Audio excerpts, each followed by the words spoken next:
Hola, hoy les vengo a hablar sobre los tipos de comunicación artística. Para empezar, ¿qué es el lenguaje verbal?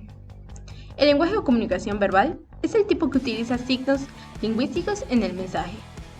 Existen dos tipos de comunicaciones, que es la comunicación escrita y la comunicación oral.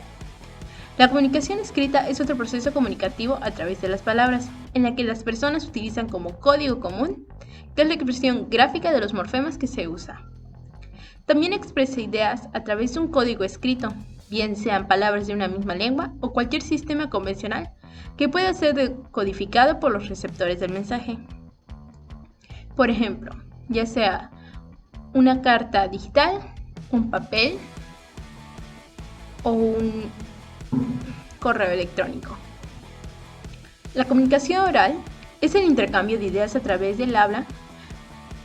Para que este proceso ocurra, es necesario que exista un código que sea común entre todos los involucrados, que en este caso es la lengua o idioma.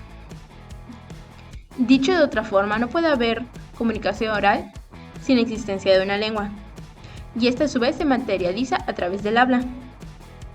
La comunicación oral no solo hace referencia a las palabras y a las frases que se expresan en el habla, sino también a los sonidos y tonos que acompañan a la comunicación. De este modo, un grito, un suspiro, una onomatopeya o un sonido característico son también formas de comunicación oral.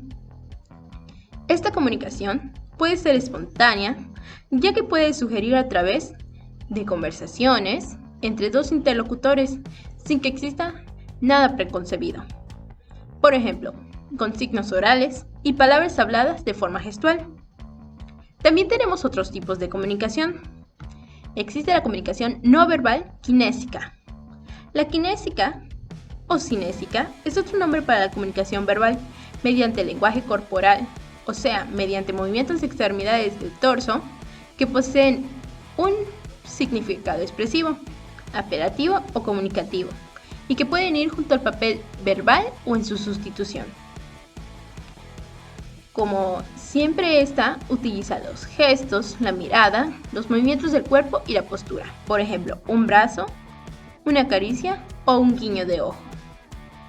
Tenemos por otro lado la comunicación verbal proxémica.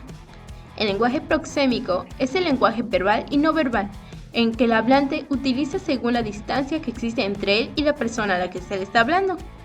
Por ejemplo, en culturas de origen latino, la distancia de la comunidad es más aproximada entre las personas de la cultura europea, es decir, sin palabras.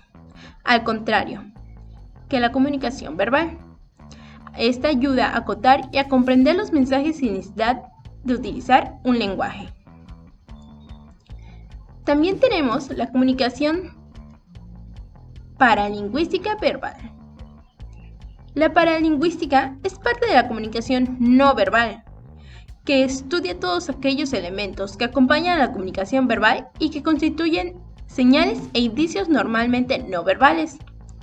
Es decir, esos aspectos no semánticos y que nos aportan mayor comprensión al mensaje que se quiere transmitir. Al hablar de comunicación verbal, no verbal, tenemos que hacer referencia a tres áreas de estudio fundamentales que son la paralingüística, que esta estudia los aspectos no semánticos del lenguaje, habla, el volumen de la voz, los silencios y los timbres.